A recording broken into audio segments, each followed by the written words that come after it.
So for the past 2 days, I've been coming outside, and like,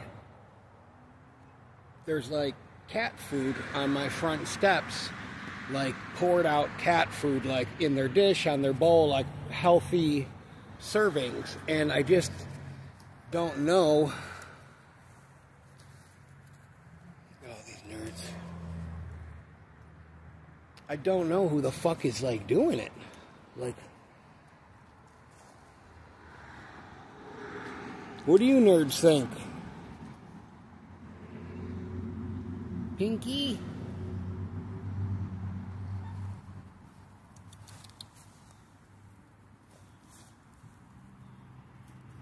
I don't know, it's just weird.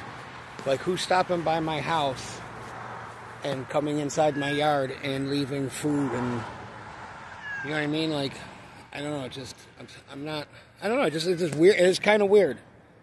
Like, people that know me have my phone number, and I don't know, it's just, I don't know, I think it's strange.